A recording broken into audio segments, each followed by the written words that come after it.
안녕하세요, 주차남입니다. 오늘은 정배열과 역배열 알아볼 시간이죠. 그럼 시작할까요? Let's go! 우선 간단하게 역배열과 정배열에 대해서 알아보면 대부분 들어는 봤을 거예요. 역배열에는 사지 말고 정배열에는 사라. 그런데 단순히 그렇게만 알면 역배열에도 오를 때가 있고 정배열에서도 크게 떨어질 때가 있어서 초보자들은 결국 정배열과 역배열을 무시하고 다시 매매하게 되거든요. 실컷 공부해놓고 실제 매수할 때는 역배열 상태임에도 불구하고 찐반이다 이러면서 진입을 하고, 정배열 상태인데도 겁이 나서 손절을 쳐서 익절을 할 수 있는데도 손절을 치는 사람들이 많아요. 그래서 오늘은 이 단순한 역배열과 정배열을 조금 더 주관적이고 디테일하게 알려드릴게요. 오케이? 렛츠 고! 우선 첫 번째로 역배열이란 하락장에서 보통 나타나죠.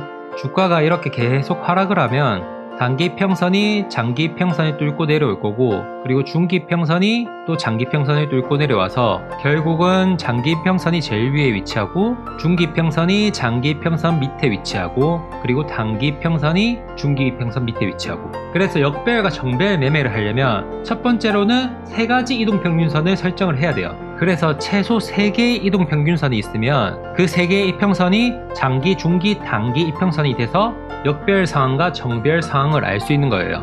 반대로 정배열 같은 경우는 장기 평선이 가장 아래에 위치하고 그 다음 중기, 단기 평선이 가장 위에 있겠죠. 그래서 정배열이 만들어지려면 어차피 이동평균선은 설정한 주기의 평균값들을 선으로 연결해서 나타낸 게 이동평균선이잖아요. 그래서 지속적인 상승장일 때는 당연히 정배열 상태가 되는 거고, 이렇게 중기 평선과 단기 평선이 장기 평선 위에 있으려면 캔들이 밑에서 노는 게 아니라 당연히 위에서 놀고 있어야지 이동평균선이 이렇게 만들어질 수 있는 거예요. 오케이?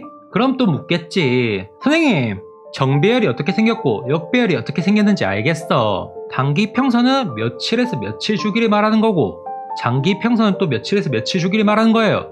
알려주세요. 자, 보세요. 물론 사람마다 보는 관점이 다를 수는 있는데 일반적이고 특히 제가 사용하고 있는 거는 단기 평선은 5일, 10일, 20일까지 단기 평선으로 보고, 그리고 중기 평선은 50일, 60일의 중기 평선, 그리고 장기 평선은 120일 이상, 보통 200일선이나 240일선까지 쓰죠. 물론 480일선을 쓰는 사람도 있지만 글쎄요, 저는 480일까지 넘어가면 너무 현재 흐름과 괴리감이 느껴져서 저는 최대로 써도 241선이나 200일선까지만 참고로 합니다. 그럼 또 여기서 궁금증이 생기겠죠. 어떤 사람들은 21선까지 중기 이평선으로 보고 단기 평선을 5일에서 10일선까지다 라고 말하는 사람도 있어요. 근데 사실 이런 게 어폐가 있는 게, 단기, 중기, 장기란 게 제가 아까 전에 뭐라고 했죠? 3개의 선이 있으면 정배열과 역배열을 알 수 있다고 했죠. 그러니까 어떤 사람은 5일선, 21선, 61선 이 3개만 보고 매매를 하는 사람은 61선이 장기 평선이 되고 21선이 중기가 되고 5일선이 단기가 될 수 있는 거예요. 왜냐하면 그걸로 이동평균선 3개를 만들어낼 수가 있으니까. 하지만 물론 지지선과 저항선을 보려고 이 보조지표를 설정하는 사람도 있겠지만 보통은 추세를 보려고 하는 경향이 많죠. 그래서 장기적 추세를 보려면 최소 121선은 한 개는 들고 있어야 된다. 그러다 보니까 중기는 당연히 61선이나 조금 더 민감하게 보는 사람들은 51선까지, 그리고 5일선이나 11선은 변동성이 좀 큰 편이라서 21선까지 단기로 보면 3가지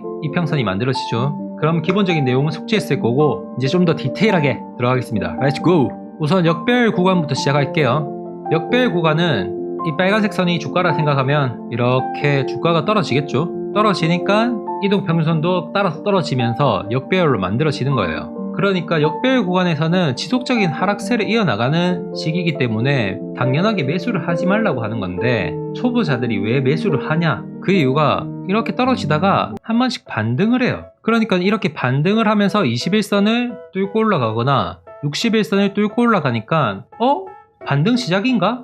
여기가 저점이었나? 이런 착각이 빠지는 거지. 그러니까 빨리 사야지 이제 급등을 하는 구간을 먹을 수 있다고 생각을 하고 이 역배열 구간임에도 불구하고 아무 생각 없이 타는 거예요. 왜냐하면 이렇게 역배열 구간에서도 떨어지다가 반등을 할 때 흐물흐물 올라가는 게 아니고 이렇게 떨어지던 주가가 갑자기 급등을 해요. 이 급등을 할 때 초보자들이 얼핏 들은 게 생각이 나는 거지. 21선을 돌파하면 반등 시작이라는데? 21선을 지지를 하면 반등이라는데? 21선을 뚫고 61선을 돌파하면 찐반등 시작이라는데? 누가 이런 이야기를 한 게 기억이 나는 거지. 그러니까 와 21선도 뚫고 61선도 뚫었으니까 이건 추가 상승을 하겠다 하고 아무 생각 없이 이 하락 구간에서 사는 거지. 근데 대부분의 역배열 구간에서는 60일까지는 이 저항선도 아니에요. 뚫고 올라가요. 뚫고 올라갔다가 급락을 보인다고. 그러니까 내 말은 이 21선을 뚫고 올라가서 뭐 N자형 파동을 그리던지 21선이 61선을 돌파하던지 이런 매매를 하는 거는 역배열 구간에서 하는 게 아니고 정배열 구간에서 하는 거예요. 그러니까 어설프게 공부하고 있으면 막 21선 돌파, 61선 돌파 그것만 생각나서 잘못된 매매를 한다고. 이건 진짜 기본 중에 기본인데. 오케이? 그럼 또 이런 물음 하겠죠. 선생님, 근데 왜 역배열 구간에서 왜 반등을 줘서 우리를 물리게 하나요? 이를 알려주세요. 여러 가지 측면으로 설명할 수 있는데 그런 내용들은 다음 편에서 계속 집중적으로 설명을 할 테니까 간단하게 설명드릴게요. 첫 번째로는 이렇게 주가가 하락을 하면 이동평균선은 어떻게 보면 그 기업의 평균이라든지 가치의 평균을 뜻하는데 이 주가란 게 이동평균선으로 회귀하려는 회귀 본능이 엄청 강해요. 이렇게 이평선이랑 주가가 이격도가 크게 벌어지면 주가는 다시 이평선까지 회귀하려는 성질이 있다고. 그러다 보니까 반등을 한다. 그래서 하락장에서 매수하는 전문가들은 이 이격도가 갑자기 너무 크게 벌어지는 날은 매수를 하는 거죠. 왜냐하면 아무리 하락장이어도 이동평균선과 주가의 이격도는 너무 크게 벌어지면 안 된다는 또 관성의 법칙이 있어요. 오케이? 그리고 좀 더 단순하게 설명하면 엘리어트 파동. 요즘은 전부 다 엘리어트 거려가지고 다들 잘 아시겠지만 간단하게 설명하면 엘리어트 파동에서 하락 파동은 3파동이 있어요. A, B, C라고 떨어졌다가 반등을 하고 다시 급락. 이게 하락 국면을 맞이했을 때의 주가의 불변의 법칙인데 첫 번째 하락 구간보다 두 번째 하락 구간이 훨씬 더 깊고 훨씬 더 많이 떨어져요. 그래서 제가 역배열일 때는 절대 사면 안 된다고 하는 게 이렇게 반등이 일어나는 구간이 무조건 있는데 이 구간에서 이거 먹으려고 잘못 샀다가 이거 맞으면 빠져나올 수가 없어요. 이건 손절 칠 수도 없을 정도로 하락이 크기 때문에. 그리고 하락이 여기서 끝나는 게 아니고 저점이 어딘지 알 수가 없어. 바닥이 언제까지 이어질지 알 수가 없기 때문에 역배열 구간에 잘못 사면 진짜 크게 물려요. 이 정도까지 설명을 했으면 역배열 구간은 사지 마세요. 오를 것 같아도 사지 마. 알겠습니까? 오케이? 그러면 우리는 매수해야 되니까 정배열 구간에 대해서 설명하기 전에 역배열과 정배열 사이 구간이 있잖아요. 그 구간에서 매수를 해도 되는지, 매수를 해도 되면 어떤 구간에서 매수해야 되는지, 아니면 어떤 종목들을 주로 매수해야 되는지 알려드릴게요. 따라오세요. Let's go! 일단 장기평선이 121선만 가지고 설명을 드릴게요. 이렇게 121선이 하락장에서 역배열 상태니까 떨어지고 있었겠죠. 근데 정배열로 바뀌려면 어떻게 해야 되겠어요? 이렇게 올라가야 되는데 이게 올선도 아니고 120일 동안의 긴 기간 동안의 평균선을 만들어낸 건데 이렇게 선이 급변하진 않는다고. 그래서 121선은 급격한 하락장에서도 다른 이동평균선보다 좀 더 스무스하게 하락을 하다가 다시 정배열로 올라가려고 할 때도 수평 구간을 어느 정도 거쳐요. 수평 구간을 어느 정도 거치고 다시 상승을 하면서 정배열 상태로 바뀌거든요. 그래서 우리는 이 구간에서 어떻게 매수를 해야 될지 이 부분에 대해서 설명을 드릴게요. 121선이 이렇게 떨어졌다가 다시 상승을 하려면 61선은 어떻게 움직여야겠어요? 61선이 121선보다 더 가벼울 테니까 하락 추세일 때는 121선 밑에 있다가 상승을 하려고 하면 이렇게 121선을 넘으려고도 해봤다가 다시 저항 맞고 떨어졌다가 다시 121선을 넘으려고 돌파도 해봤다가 다시 떨어졌다가 이걸 반복하면서 61선이 올라가라 이렇게 들어올리는 거야. 그러니까 이 121선의 무거운 엉덩이도 들썩들썩 들리는 거지. 그러다가 121선도 들리고 61선도 돌파해서 정배열 상태를 그리면서 올라가겠죠. 그러면 이 61선과 121선을 올리려면 21선은 어떤 작업을 해야겠어요? 하락장에서는 가장 밑에 있겠죠. 밑에서 꿈틀거리고 있다가 우선 61선부터 건드리는 거예요. 올라가 61선 올라가. 이렇게 계속 61선 올려주면서 121선과 61선도 동시에 올려주고 이 상태가 되면 사람들이 착각을 하는 게 골든 크로스 구간이다 혹은 정배열 구간이다 이렇게 생각을 하고 이때 매수를 한다고. 그런데 문제는 지금 이 121선이 누워있는 상태에서는 이 121선과 61선을 들어올리기 위한 추세의 과정일 뿐인 거예요. 그러니까 이때는 이렇게 올라갔다가 다시 또 역배열로 바뀌는 경우가 많아요. 그리고 다시 올라가고. 그럼 주가는 어떻게 움직이겠어요? 하락 국면에서는 이평선보다 밑에서 떨어지고 있겠죠. 이 떨어지던 주가가 먼저 상승을 보일 거고 다시 조정을 받고 다시 상승을 보였다가 다시 조정을 받고 그 다음에 찐반등이 오면 이평선들보다 위에 위치하면서 급등을 한다. 이렇게 보면 엄청 쉬운데 이 구간에서도 사람들이 제대로 익절을 못하거나 손실을 보는 이유가 이미 하락 국면이 끝나고 주가가 반등을 할 때 사람들은 찐반이라 생각하고 계속 오를 거라 생각을 하는 거지. 그러니까 안 파는 거예요. 여기서 팔면 이익을 보고 나올 수가 있는데 떨어진 거 생각하면 아직 많이 안 올랐거든. 그러니까 가만히 놔두는 거죠. 그럼 다시 본전 근처까지 와. 하락인가? 이때 팔아요. 팔고 나면 다시 올라. 내가 팔면 오르네? 다시 떨어지면 사야지 하는데 이전보다 더 올라가. 이게 찐반이네? 이때 샀다가 또 물리는 거야. 그럼 이렇게 떨어지니까 또 겁을 먹겠지. 그럼 손절을 하거나 내가 사면 떨어지네 신세 한탄만 하는 거죠. 근데 이동평균선을 어느 정도 보일 줄 아는 사람이었다면 이런 구간에서 조금 물렸어도 버티면 올라가겠네, 이미 바닥은 다지고 있네 라고 판단을 하고 기다릴 수도 있는 거고, 굳이 이런 구간에서 매수를 안 하겠죠. 그런데 이런 구간에서 매수하는 이유도 알아요. 선생님이 어떻게 알아요? 자 보세요. 이런 심리로 사는 사람들이 엄청 많아요. 이게 어설프게 알아서 그런 건데 여기서 또 똑같은 짓을 하는 거지. 주가가 21선을 돌파를 했네? 그리고 21선을 지지를 밟거나 계속 올라가네? 저항선을 돌파했으니까 매수해야지. 또 거기서 조금 더 배운 사람들은 21선에서 다시 떨어질 수도 있어, 나는 기다려야지.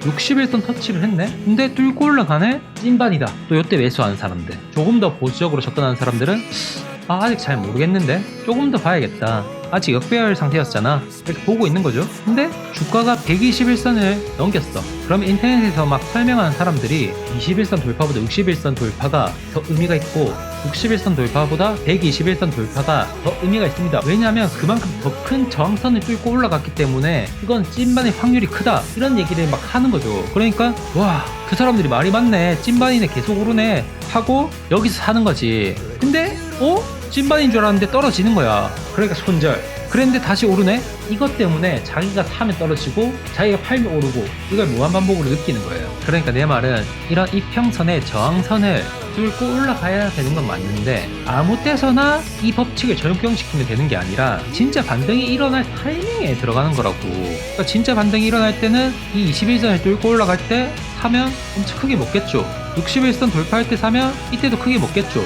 121선 돌파해도 크게 먹겠지. 이 구간을 보고 사람들이 사라고 하는 건데 아무 때서나 이걸 뚫고 올라간다고 무조건 정배열로 바뀌고 찐반등이고 이런 게 아니라고요. 물론 여기서 바로 올라갈 수도 있고 두 번째에서 올라갈 수도 있고 세 번째에서 올라갈 수도 있는데 진짜 이평선들이 다 주가가 뚫고 정배열로 바뀌면서 찐반등을 하는지에 대해서 어느 정도 예측을 하려면 첫 번째로는 이 121선 이동평균선이 떨어지다가 수평을 그리고 다시 반등을 할 때 이 장기평선이 상승으로 각도가 꺾일 때 이때 첫 번째 의심을 해봐라, 오를 거라고. 그리고 조금 더 팁을 드리자면 이 장기평선이 이렇게 떨어지다가 수평을 그리고 약간 오르는 척을 해요.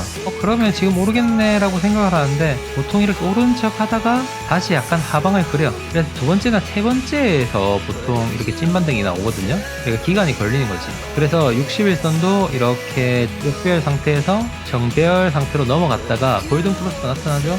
이때는 물론 주가가 어느 정도 올랐기 때문에 나타난 거겠지만 이대로 상승을 하지 않고 다시 데드 클로스로 바뀌면서 역배열 상태로 바뀌어요. 그리고 나서 다시 골든 클로스를 할 때가 진짜 정배열 상태로 바뀌는 경우가 많거든요. 그래서 주가가 보통 이렇게 떨어지다가 올라갔다가 다시 떨어질 때 문제가 이전 저점을 깨고 더 떨어지는 경우가 많아요. 떨어졌다가 이렇게 올라가는 거지. 그래서 저점이 이렇게 깨져버리니까 사람들이 겁을 먹고 이게 찐반이 아니고 조정 구간이었구나, 더 큰 하락이 있겠구나 예상을 하고 손절을 많이 치는 구간일 수도 있거든요.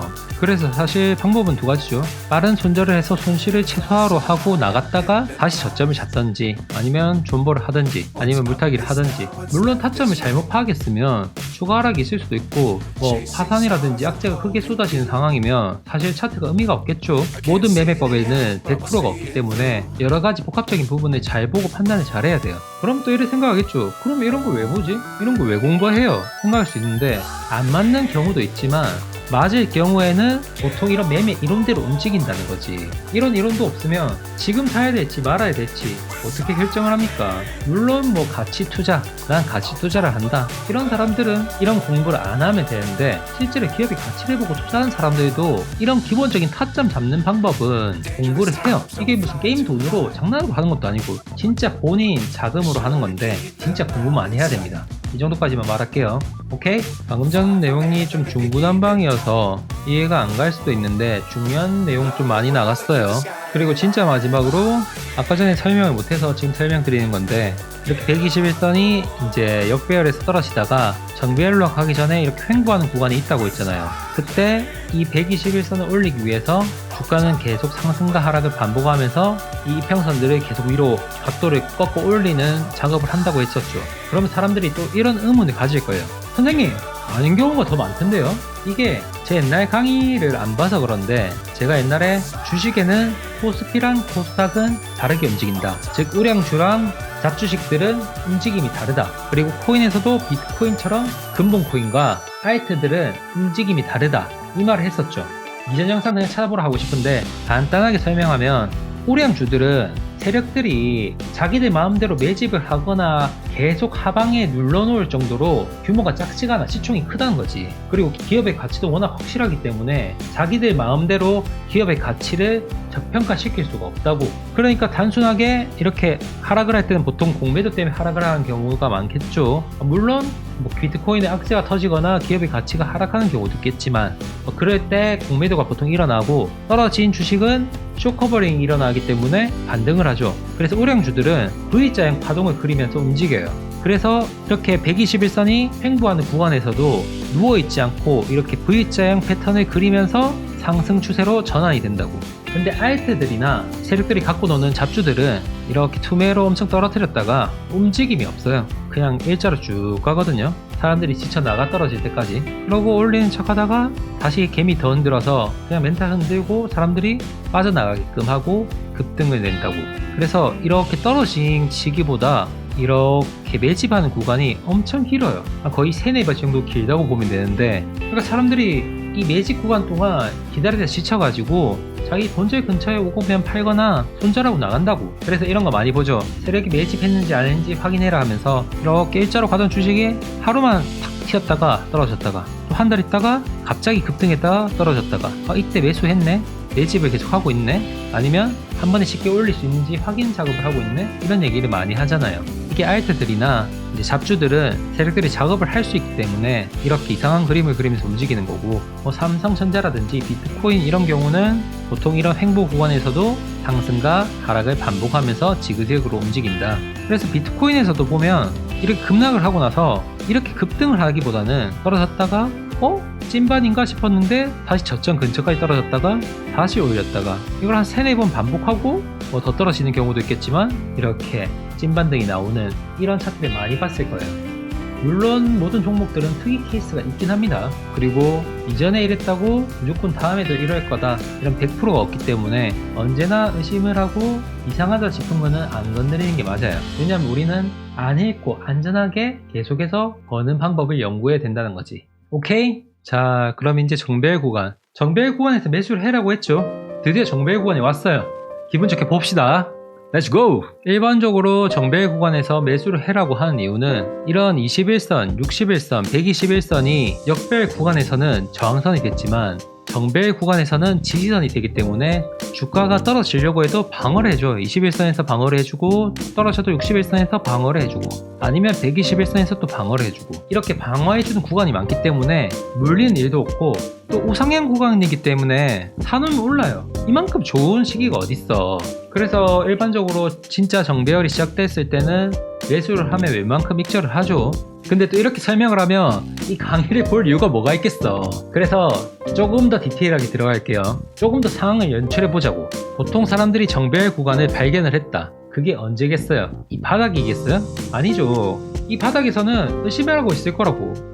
오르나? 좀 더 기다려 볼까? 매수를 못해. 아니면 매수를 할 수도 있겠지. 아니면 뭐 다른 거 보고 있고 그 종목에 대해서 보지 못하고 있다가 주변에서 뭐 비트코인 오른다, 뭐 오른다 해서 보면 이미 주가는 비트코인은 이만큼 올라가 있는 거지. 이때 매수를 할 수 있겠어요? 일반적으로 못할 거예요. 왜냐하면 본인 생각에도 너무 많이 오른 것 같거든. 여기서 이거 조금 더 먹으려고 하다가 떨어지면 물릴 것 같거든. 그래서 보통 안 사면 또 올라요. 그럼 더 못 사지. 그럼 일반적인 사람들 어떻게 할까요? 오른 게 짜증나고 배 아프니까 안 봐. 종목을 빼버려. 이미 올랐는데 뭐 나중에 떨어지면 사야지 하고 그냥 안 봐요. 근데 제 강의를 조금만 본 사람들은 관심 종목으로 두고 지켜봐야겠다 이런 생각이 든다고. 그게 왜 그렇냐면 이렇게 주가가 급등을 하잖아요. 이게 하염없이 급등을 하진 않아요. 오르다 보면 조정을 받거든요. 조정이 들어가면 계속 그냥 며칠이고 유심있게 계속 보는 거지. 떨어지네, 떨어졌으니까 사야지가 아니고 그냥 지켜봐요. 지켜보다 보면 이렇게 떨어지던 게 21선에 터치해. 반등을 할까? 여기서 약간 주춤할 수는 있거든요. 근데 여기서 믿지 말고 기다리면 더 떨어지는 경우가 있어. 물론 여기서 그대로 올리는 경우도 있어요. 근데 보통 이렇게 크게 급등을 한 종목은 이 61선이나 121선 이 사이에서 지지를 받고 반등을 하는 경우가 더 많아요. 그러면 이만큼 떨어질 때까지 시간이 좀 걸리겠죠? 근데 안 보고 있으면 이 타점을 다시 못 잡는다고. 그러니까 이런 종목이 있으면 관심 종목으로 등록을 해놓고 한 61선까지 떨어지면 반등을 할 타이밍이 오지 않았나? 의심을 해보는 거지. 근데 이때 만약에 캔들 모양도 도지 캔들 이런 거 십자가 모양 있죠? 이런 게 나타나고 반등을 하거나 아니면 여기서 지지를 받는 거죠. 안 떨어지고 버티는 거지. 그러면 오를 수도 있겠다 라고 더 집중적으로 보는 거죠. 물론 뭐 여기서 매수를 해서 못 올리고 떨어지면 빠르게 손절을 하는 방법도 있습니다. 아니면 좀 더 안전하게 보려면 확실하게 지지를 받고 올라가는지 확인을 하고 올라갔을 때 매수를 하는 거죠. 이때 매수를 왜 하라고 하냐면 만약에 이 상황이 갓 정배열된 상태거나 상승 시작 초입에서 급등을 한 경우라면 상승은 5파 상승이 있어요. 그래서 3번 정도의 큰 상승이 있는데 그 상승의 첫 번째 구간에 불과했을 뿐이라고. 그러니까 우리가 이 매수를 할까? 기다릴까? 조정을 받을 때 살까? 했던 이 구간이 나중에 보면 완전 상승장의 초입 부분에 불과했을 뿐이라는 거지. 단순하게 저점에서 오른 그 규모만 보고 와 너무 크게 많이 올랐네 라고 판단할 뿐이지 실제로 제대로 된 상승이었다면 이 첫 번째 상승 구간을 보고 쫄았던 거지. 근데 굳이 우리는 여기서 살 필요가 없다고 했잖아요. 이것도 엘리어트 파동이론의 기본인데 이렇게 1파 상승이 있고 나면 무조건 조정이 있어요. 이렇게 조정을 받고 이 조정을 받고 반등하는 이 구간이 이 지점이 언젠지에 대해서는 엘리어트 파동이론에서는 피보나치 수열을 이용해서 몇 프로까지 떨어질 것이다 예측을 하지만 지금 이동평균선에 대해서 설명을 하고 있죠. 그래서 이동평균선에서는 21선이 지지선이 될 수도 있고 61선이 지지선이 될 수도 있고 121선이 지지선이 될 수도 있고 이런 거예요. 그래서 우리는 이 구간에서 반등을 할 때 매수를 했다면 이렇게 두 번째 상승 구간에서 먹을 수 있는 거죠. 이게 조정을 2파라고 하고 두 번째 상승을 3파라고 하고 그리고 3파 이후에 다시 조정이 일어나고 다시 상승, 그 다음에는 이렇게 나락으로 떨어지게 됩니다. 이게 기본적인 파동이론인데 일반 초보자들은 딱 이 구간에서 먹으면 제일 크게 먹을 수가 있어요. 5파에서도 먹어도 되지만 세 번째 상승에서 잘못 들어갔다가는 물려서 빠져나오지도 못합니다. 이게 초보자분들이 손절을 잘 못하더라고요. 다시 오르지 않을까? 이런 구간 보고 기다렸다가 지옥으로 가는 거지. 조심하셔야 됩니다. 영상이 너무 길어서 여기서 끝내고 싶은데 여기서 또 꿀팁. 자 보세요. 정배열 구간으로 넘어가고 세 번의 상승이 있다고 했잖아요. 그러면 121선이 이렇게 스무스하게 올라가고 있을 거고 61선이 그 위에 이렇게 올라가고 있겠죠. 그리고 그 위에 21선이 또 61선 위에서 동요렇게 많이 움직여요. 근데 제가 이거 그림 그리면서 약간 이상하게 그리죠. 이게 뭐냐면 정배열 구간에서는 보통 이제 이평선 위에서 주가가 놀고 있죠. 이렇게 뭐 5일선이나 이렇게 21선 위에서 놀고 있다가 아까 전에 이제 첫 번째 상승 이후에 조정이 한 번 있다고 했죠. 이렇게 조정을 받고 그리고 다시 진반등이 있고 그 다음에 두 번째 조정을 받고 세 번째 상승을 하고 여기서 뭐 쌍봉을 그리던지 V자형, U자형을 그리던지 뭐 삼지창을 그리던지 이렇게 하면서 떨어지겠죠.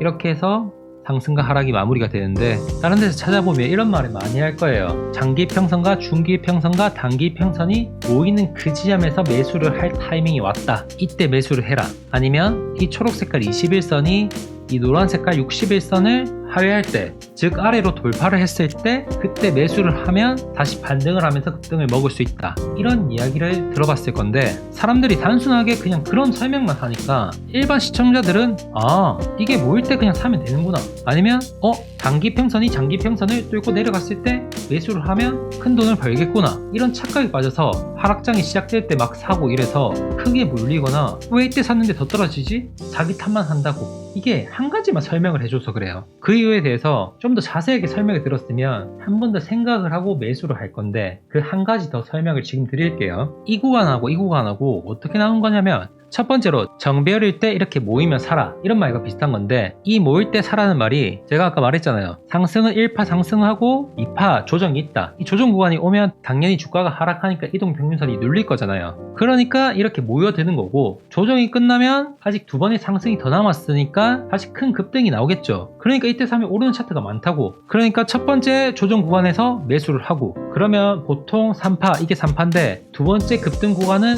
엄청 크게 오르거든요. 첫 번째 오른 것보다 더 많이 올라요. 그리고 오르고 나면 제가 또 뭐가 있다 했죠? 또 조정이 있다 했죠. 두 번째 조정 4파, 이렇게 떨어지면 또다시 이평선이 눌린다고. 근데 이게 한번 눌렸던 상태였다 보니까 이번에는 21선이 61선에 돌파하기도 한다고. 저 정도로 크게 눌려지는 경우도 있어요. 그러니까 상승 추세이고 정배열 상태에서 21선이 61선을 하향 돌파하면 그때가 매수 타점이다.